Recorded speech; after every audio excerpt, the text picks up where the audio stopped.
Good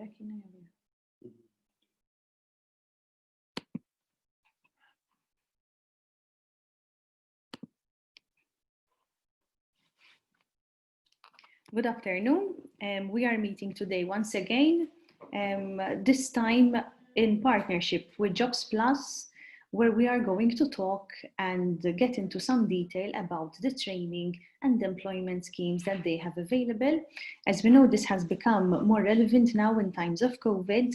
Obviously, many businesses went through a lot of changes, and we had a lot of movement in the labor market, and some people have, as a result of COVID, lost their job, and others are looking for new opportunities.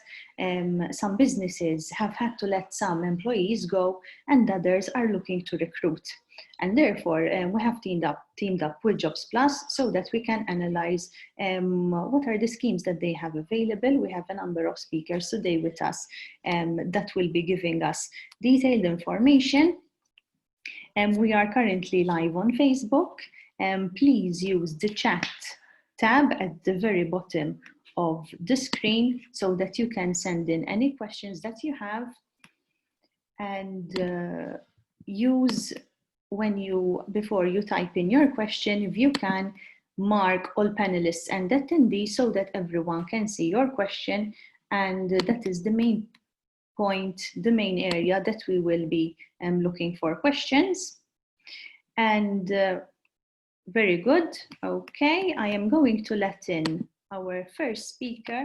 Our first speaker is Mr. Rafil Sherry. Rafil Sherry will be doing a presentation about investing in skills, and we will follow it with a Q&A session. Hello, Rafil.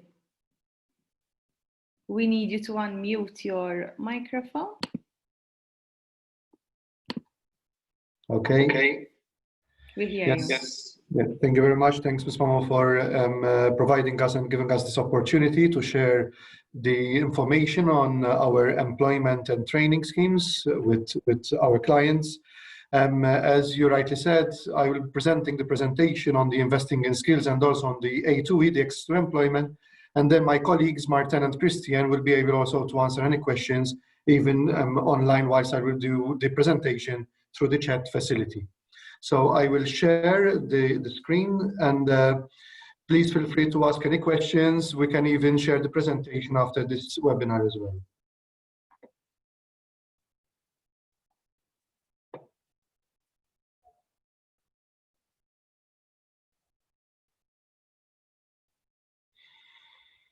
Okay, hope that everyone is seeing this first slide.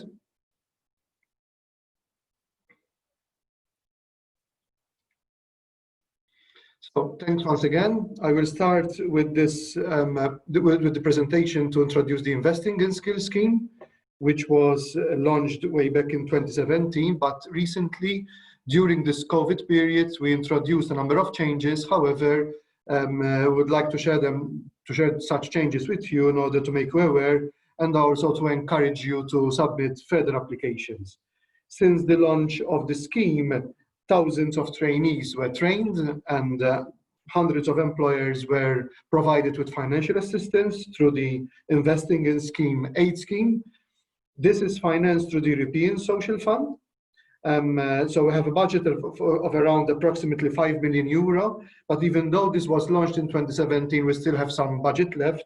However, as I said, we would like to encourage the employers to come forward and submit new applications in the weeks and months to come.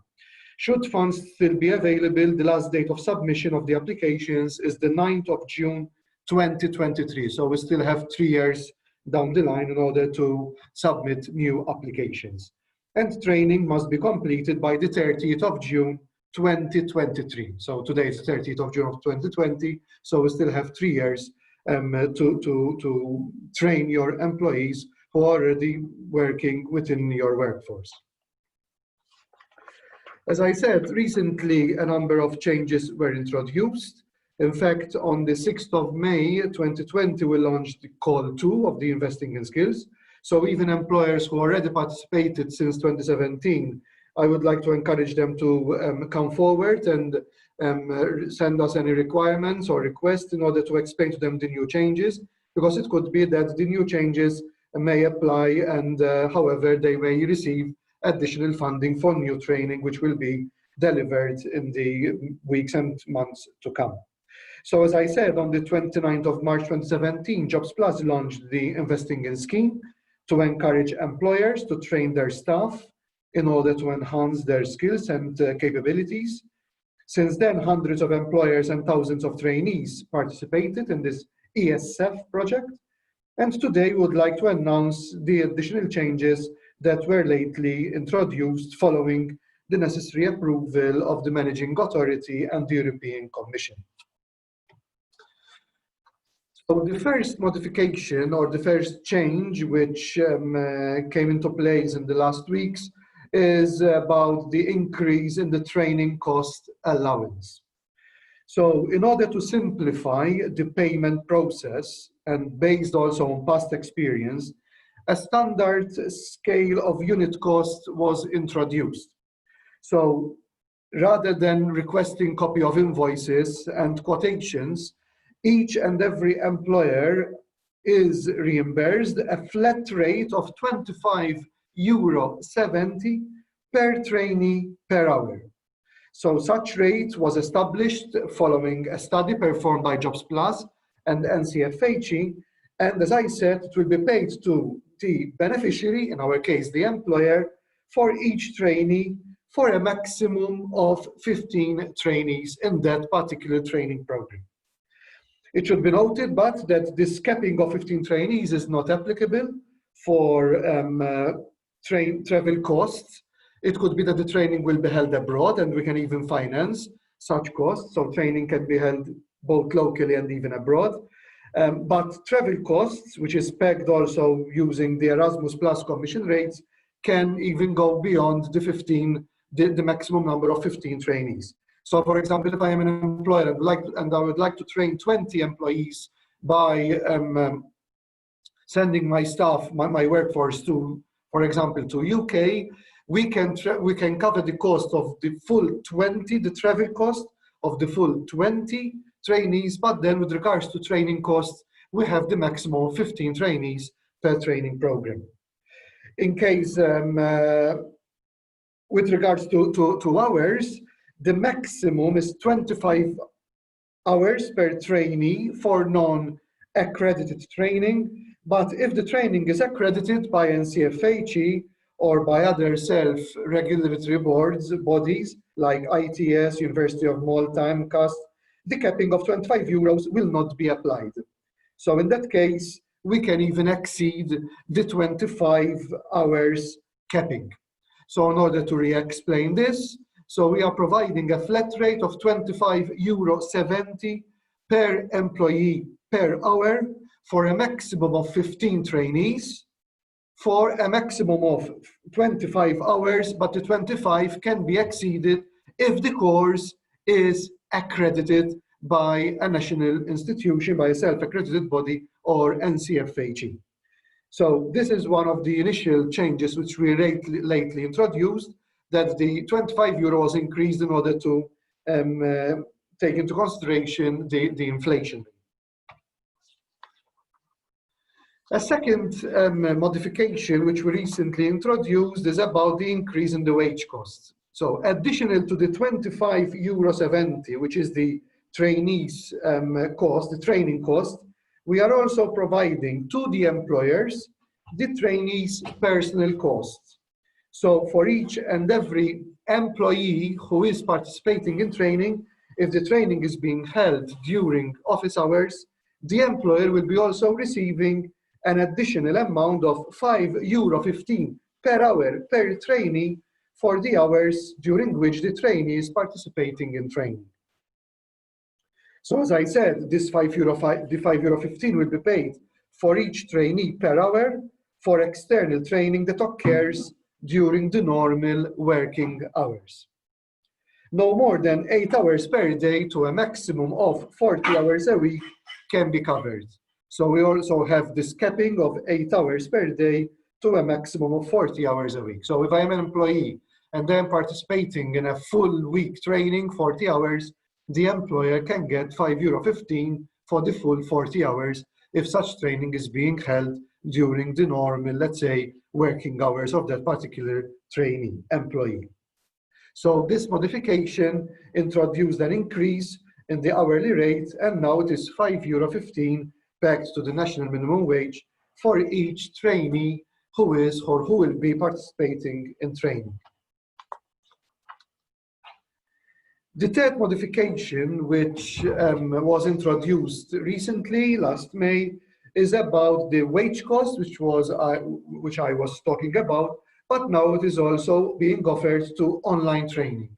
Prior to 6th of May, the wage cost was not being offered to training, which is being delivered online, but following and during the COVID period, we realized that most of the training is currently being undertaken through Zoom, Google Team, or other platforms. However, employers are also giving this possibility to claim the wage cost also when the training is being delivered online. So as from last May, employers can also claim wage costs for online or distance learning training. This is a new possibility which was not available, as I said, in Call 1. And for monitoring purposes, as you are aware, this is an ESF project, and however, we have to perform monitoring and checks and balances in order to provide the necessary comfort to the managing authority and to the European Union. However, in this case, rather than we perform an on-the-spot check to a particular classroom, in this case, we would need the link to the training, to the platform, in order to make us possible to link and let's say, monitor the training session for a very short period, both by us and even by the managing authority. So, in order to monitor the training, it is imperative that we are provided with the necessary links, the link to the training, so that our monitoring officers can also participate as an observer during a particular session. Another modification is about the submission of applications. Jobs Plus will do its utmost to reduce the approval process. We'll be working on a platform that will hopefully launch in the near future, whereby the employers will be also provided with a facility to follow their applications from the submission till the award. But until this is being made available, we'll do our utmost in order to reduce the processing time so that the employers can get the approval as soon as possible. Applications are processed on a first-come, first-served basis.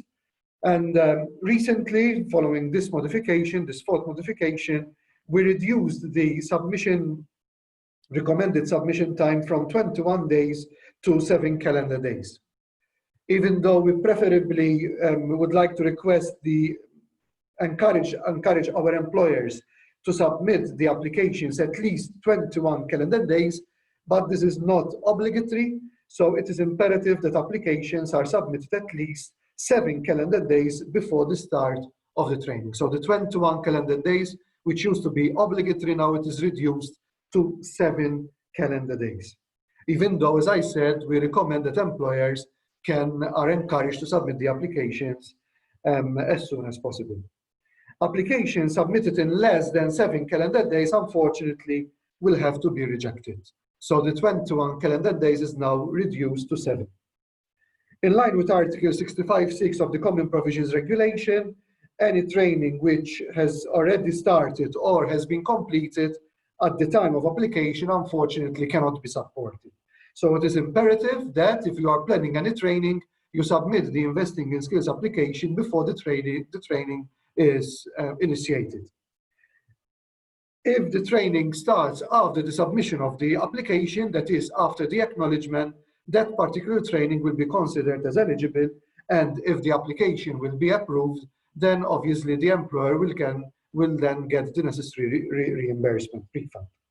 So employers can initiate the training at their own risk prior to formal approval by Jobs Plus, but Jobs Plus obviously will not be held responsible for any losses sustained by the applicant should the application be found ineligible. So in order to repeat, Employers are encouraged to submit an application at least 21 calendar days, but they are not obliged to. But they should submit the application at least 7 calendar days before the training. Following an acknowledgement is issued, the training can be initiated at the employer's risk. But we'll do our utmost in order to provide the necessary approval within the shortest time possible.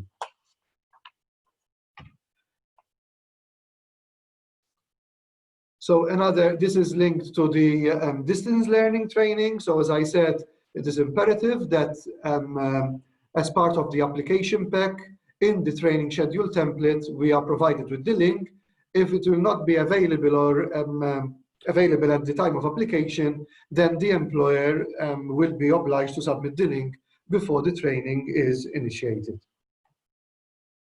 Same at reimbursement stage, the employer will be asked to provide us with some screenshots and another declaration to confirm the attendance of the participants to that particular training. These are our contact details. Applications are also being received through email, so we can have a mix, either through hard copies by internal post or even through email. So applications, we encourage employers to submit the documents through automated emails. You can even contact us in order to provide you with more information. As I said, we still have funds available, even though the aid scheme was launched in 2017. So we would like to commit all the funds in the coming weeks, in the near future, in order to offer all the possibilities or the funding available to our employers. So this is the brief presentation from my side about the investing in skills. You have the email, you have our contact numbers, and all the information is available also on the dedicated folder on the Jobs Plus website, www.jobsplus.gov.mt. You will have all the guidelines there, the application form, the claim for reimbursements, the training template, the training program template, etc. But please feel free, come forward. We can organize even one-to-one meetings, both online or face-to-face. Contact us, and we'll be very happy and glad to provide you with all the necessary information about this important aid scheme, which is called the Investing in Skills. Thank you very much for that, Raphael. I think it was very interesting to learn the new developments and upgrades, and also the level of flexibility that there will be in these schemes, both in terms of online. We have seen this a lot in the private sector. Most of the private sector made their utmost effort to move to online during COVID for obvious reasons, because of social distancing, and basically there is a good opportunity there. And also this development of the calendar days is also important, especially when something sudden, a sudden training need comes up, and you don't have that much of a luxury of time. Maybe at least we appreciate this flexibility of allowing employers also to come in a bit later with their requests. I have a bit of a question, and I think Martin will be answering. Is this available also for newly employed employees? So someone is engaging someone new and they want to start with a training program. And we said that it doesn't have to be an accredited training program, but also something that the employers come up with based on their experience and on the place of work. So basically, if you are talking about training that employers deliver to their own employees, that we classify as internal training. By this we mean that the trainer and the trainee are employees of the same company. This kind of training is not eligible. However, a trainee becomes eligible on the first date of his employment, because all we ask for is that the trainee has an engagement during the time of training. Okay. So maybe just to repeat, Ms. Mama, so yes, from the first initial day, the employee, if he or she is registered with Jobs Plus as an employee of a particular company, will be eligible for the investing in skills. But then, as Martin said, it depends on the type of training.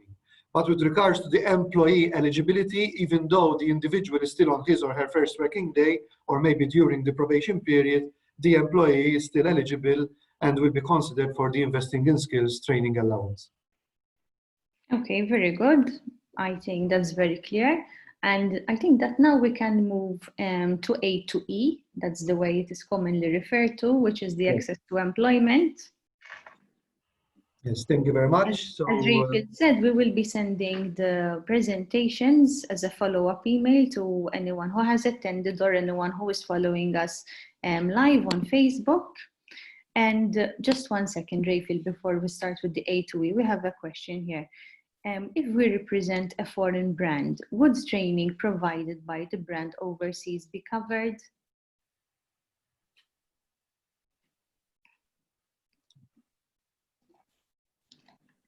Well, if you have a foreign brand with training, it depends on the link between the mother company and the applicant company. Therefore, if a company has 50% plus one shareholding in the training company, that would not be eligible, since, as I previously explained, that is considered to be internal training.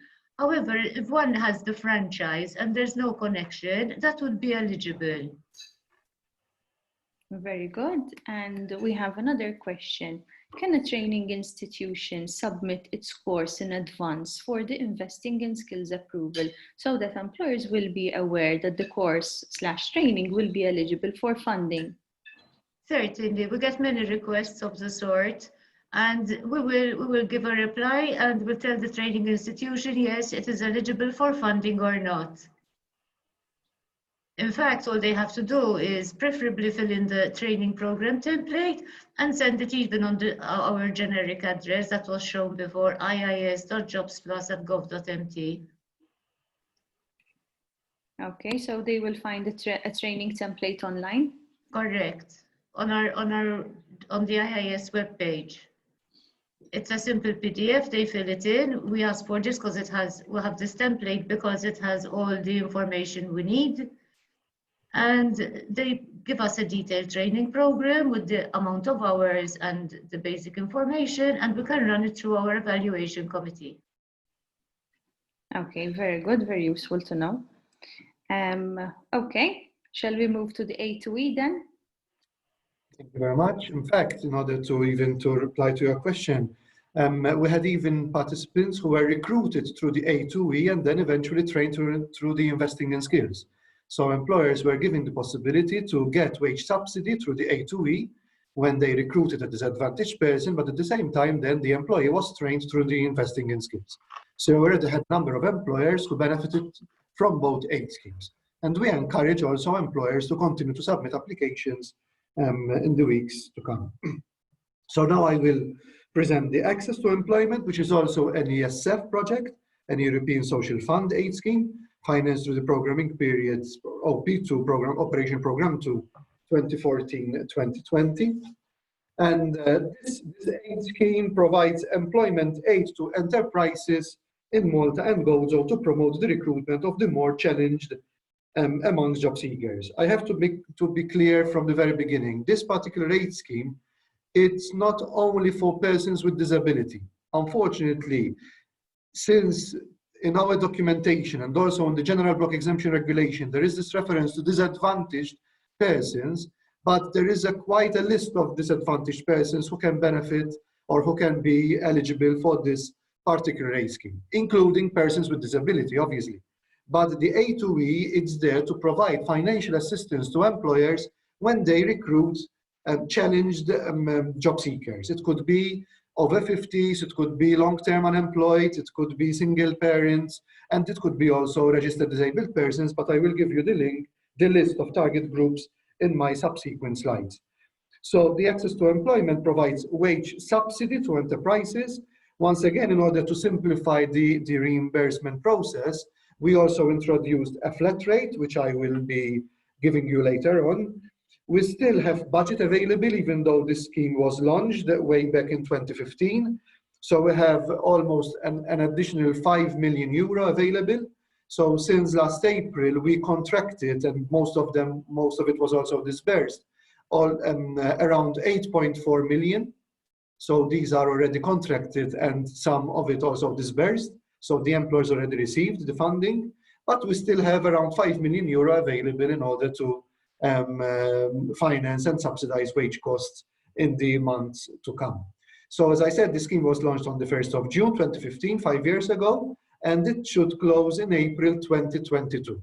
So the last application should reach our offices if funds will still be available by April 2022. Last January 2020, we launched Call 2 in order to introduce additional or new rates, but I will explain these in the next slides. So the first modification, which was introduced last January, is the increase in the subsidy. So the employer is receiving, as I said, a flat rate, and as from 1st of January, the flat rate was increased from 85 euro to 104 euro per week per employee, and for persons with disability, that goes up to 155. So for the other target groups, the Jobs Plus is offering 104 euro per employee per week, if the person obviously is engaged on full time. If it is part-time, 20 hours, then we calculate the rate pro rata. But for persons with disability, the rate can go up to 155 euro per week per registered disabled persons. As I said, in order to simplify the reimbursement process, we eliminated all the timesheets and employment contracts, etc., and we are only focusing on a particular fixed rate, which is, as I said, 104 euro for each disadvantaged eligible target group. This is the list of target groups which are so far eligible.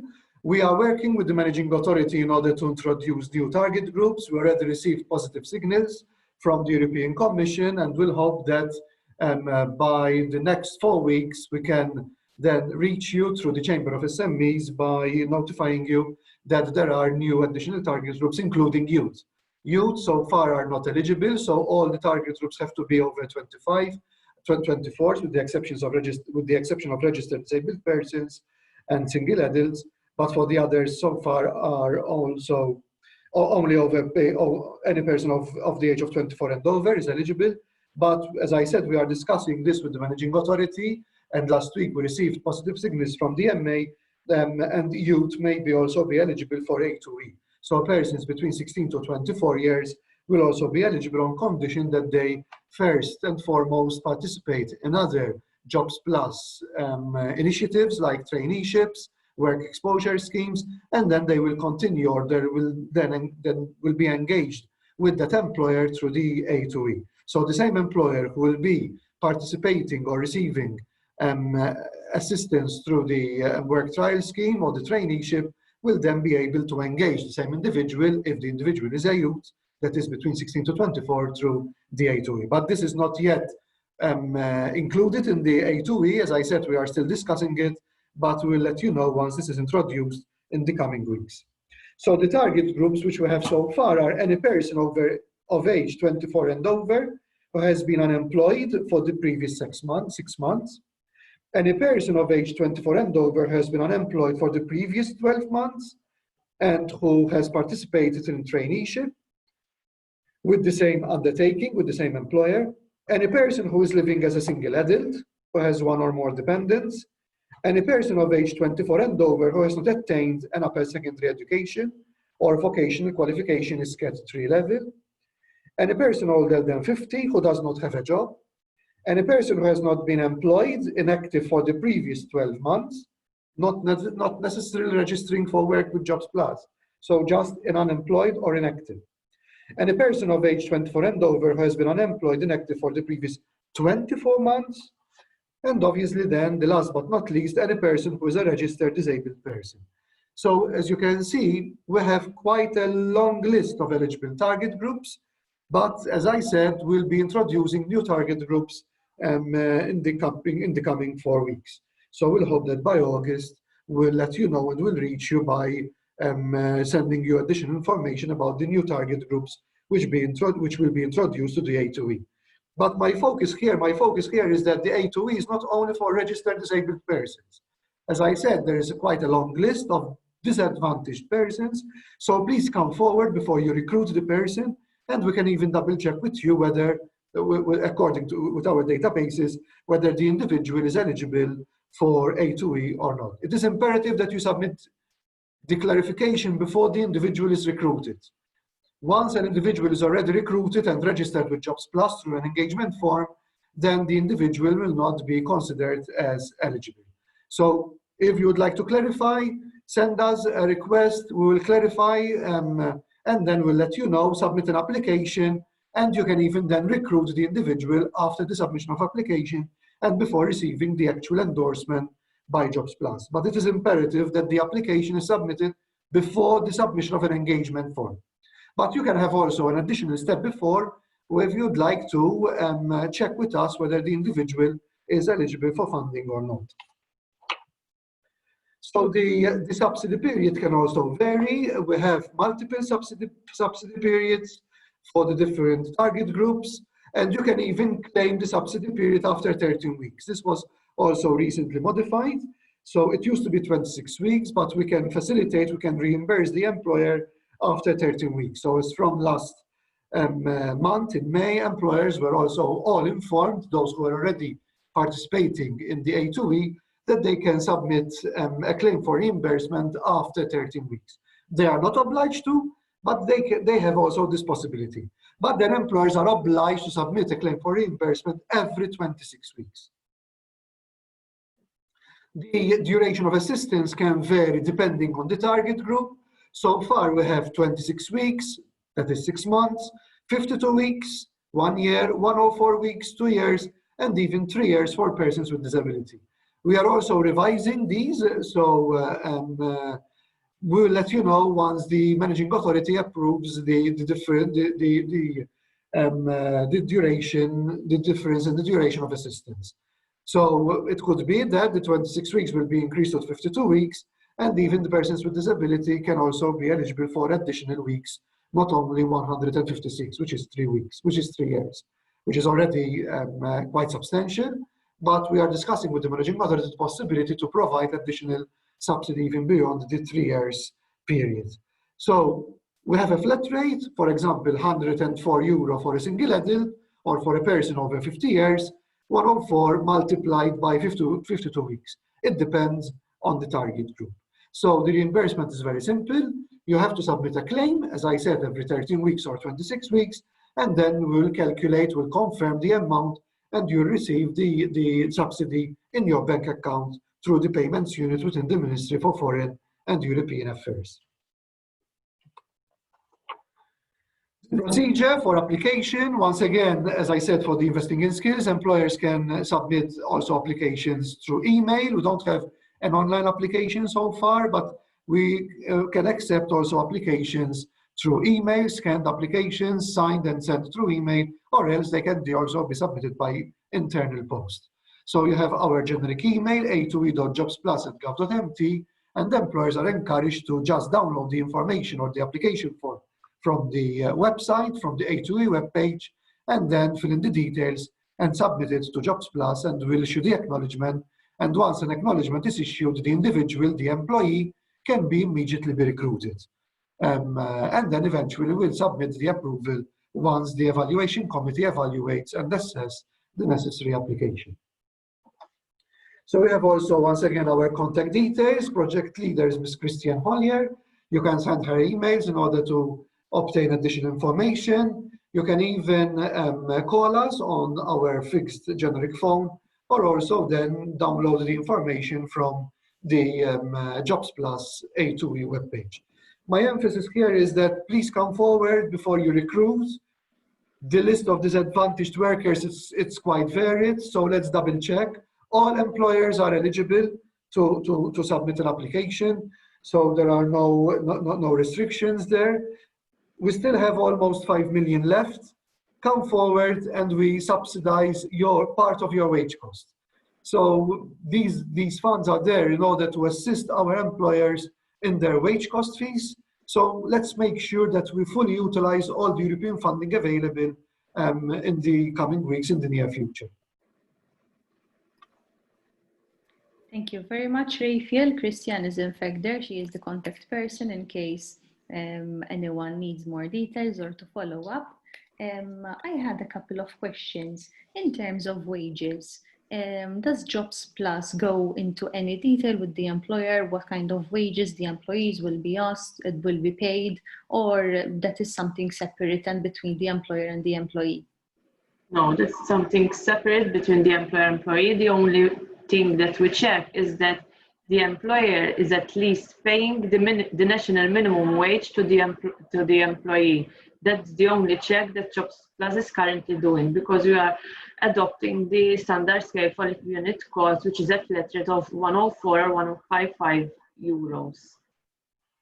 Okay, and in terms of the employer, Raphael mentioned that all employers are eligible, so it doesn't have to do with the size of the employer or the sector the employer is working in. And I don't know if you can go into any details, if it has anything to do with state aid capping, or if the employer is in a problematic state in terms of not having paid certain taxes and things like that, so that we have a clear picture of what employers are eligible and who might not be. Practically all companies, all private companies are eligible. If it's a company, it's a partnership, self-employed, or any type of that has an economic activity, it's eligible for the A2E.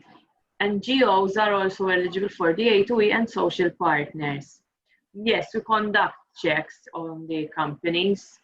If it's a company, it's in difficulty, meaning that in the current last 3 years, it's making losses. There is a check, we conduct ratios to confirm the company it's in difficulty or not. If the company will result as a difficulty, obviously it will not be eligible for the access to employment scheme. It's an obligation that is being imposed on us by the regulation that both the A2E and the IIS scheme the regulation that the schemes are being implemented on. So there are checks that are practically being conducted by Jobs Plus to confirm the eligibility also on the employer. Okay, and in terms of state aid, some businesses come to us and tell us, listen, I have already reached my capping. Does it have anything to do with state aid, or they can still look into the scheme? No, they can still verify. Yeah, they can still apply because this is implemented through GBER, not de minimis. So there are no capping whatsoever. But if the employer then is receiving A2E, obviously that amount can then be included in the calculation of the de minimis if the particular employer is receiving additional aid from other entities through de minimis aid schemes. But from our side, we do not perform any checks because the A2E and the investing in skills are both implemented through the general block exemption regulations. So the regulation apply a capping, which is, for example, for the A2E, maximum of 50% of the wage cost. And since there is already a capping, then there are no other cappings with regards to aid which is being provided to a particular employer. So that's why we have a flat rate of 104. We cannot go beyond that because approximately that is 50% of the national minimum wage. So since the regulation applies a capping on the wage cost, then the employer can go beyond the 200,000 de minimis rule if he or she are participating in the A2E or the investing in skills. With regards to the investing in skills, we have different rates for small, micro, and medium enterprises. So it's called 50, 60, or 70%. Again, these derive from the regulation, but with regards to your question, all sectors are eligible, all employers are eligible. It depends on the size then, with regards to investing in skills, whether the individual will be receiving either 50 or 70% of the actual training cost. Okay, very clear. Thank you for that. And I see that this is another very accessible scheme that employers can make use of, and also combining it with the previous scheme that we mentioned, the investing in skills. So yes, it is very worth having a look at this. I can imagine many employers that would be recruiting that wouldn't realize that they can make use of such a scheme. They wouldn't check.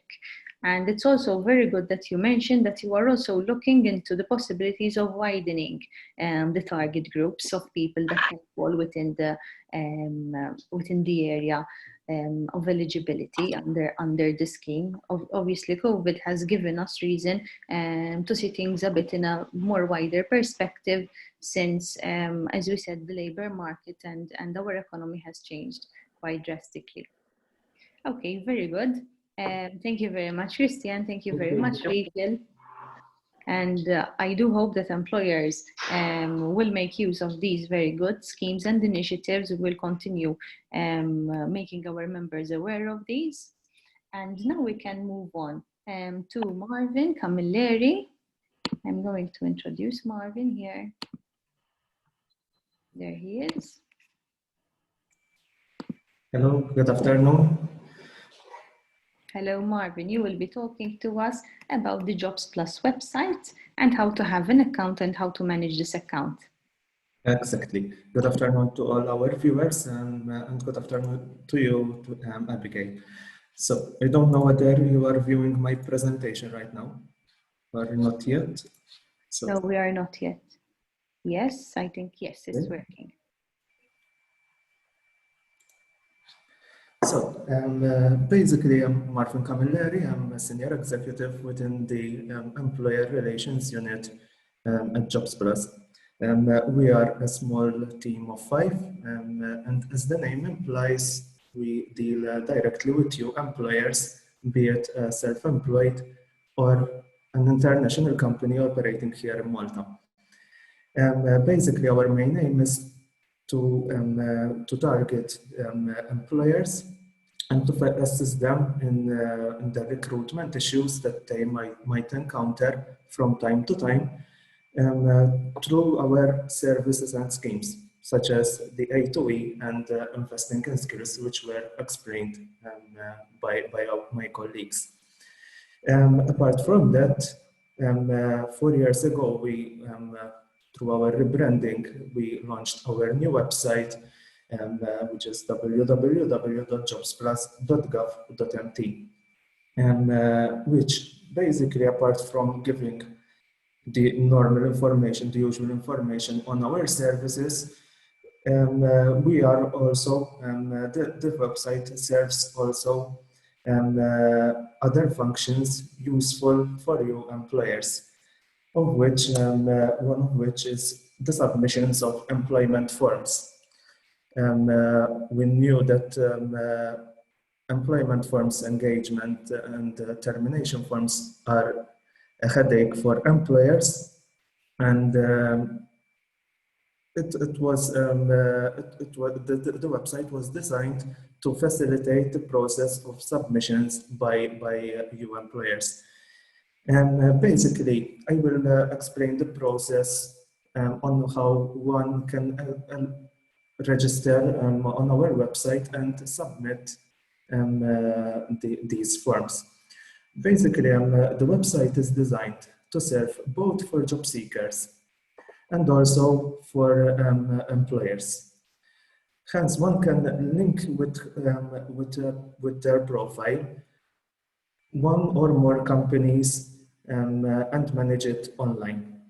And this can be done by registering either through your personal EID, which is recommended because you are using the same password for all government services, including Jobs Plus.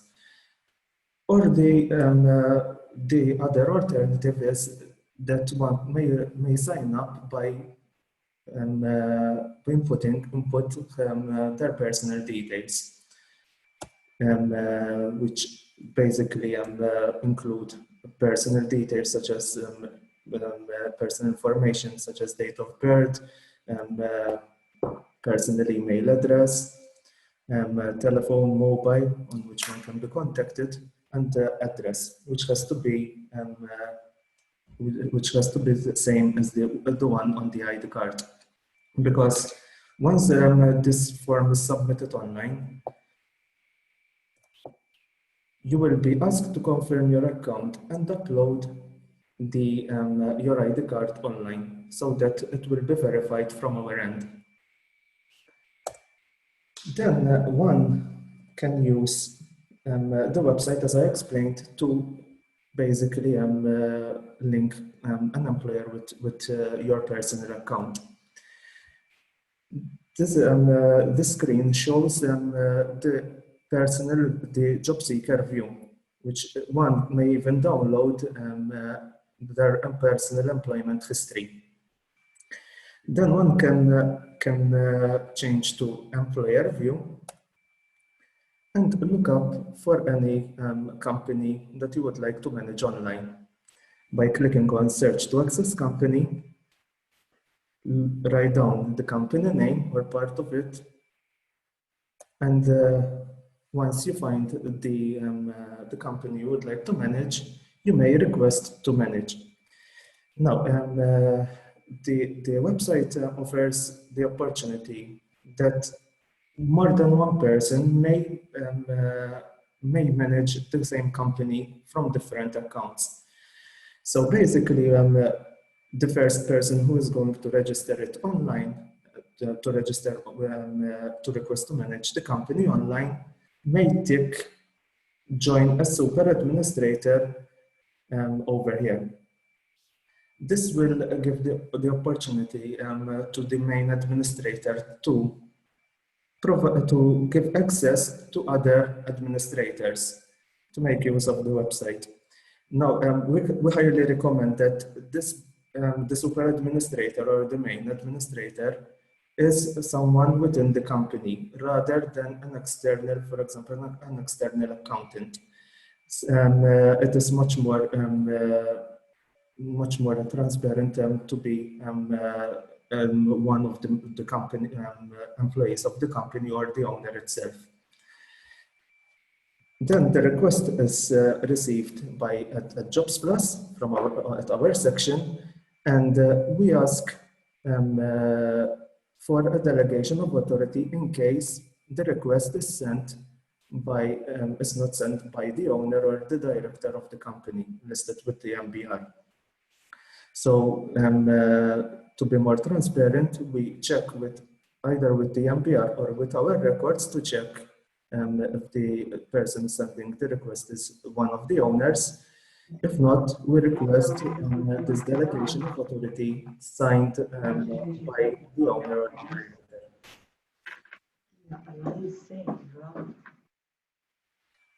Then, as I explained, one of the main functions is to submit employment forms. Over here, you can view the Manage Employment section, and you will be provided with 4 lists, one of which is the active employments list. Over here, you can see real time the list of employees that is recorded on the Jobs Plus system, and therefore you can easily check if you have the records up to date. So if there are any pending engagement forms or termination forms that need to be done from your end. Then you can easily submit engagement and termination forms. The engagement form can be done over here by inputting the ID number and date of birth of the person you are going to employ. Once you click on search, it will look up on our system, and it will provide you with all the personal details found on our system. Then you will need to only include the engagement details, such as the normal manual forms that most of you have already sent in the past. Then, in order to submit a termination form, you only need to click on one of the active employees found in the active employments list. Once you click on the person you would like to terminate, it will show you the personal details and engagement information related to your company, and you will then be provided with determination form, such as the normal one, as the manual termination form. The advantage of submitting forms online is that all forms submitted online are then found in the vetting employments list. Therefore, you can trace each and every form that you submitted online, and you can rest your mind that forms were received at Jobs Plus. For more information, we suggest that you follow us on either Facebook, LinkedIn, or YouTube. And you can view videos related to submission of engagements and termination forms. I would also like to take this opportunity that since we offer one-to-one consultation, feel free to contact us on one of these numbers or this generic email to set up a meeting. We are offering meetings mainly nowadays. We are focusing more on online meetings or by telephone, or even if needs be, we also visit your offices to explain better both on the system and also on the other services that might be of your interest. Thank you for your attention.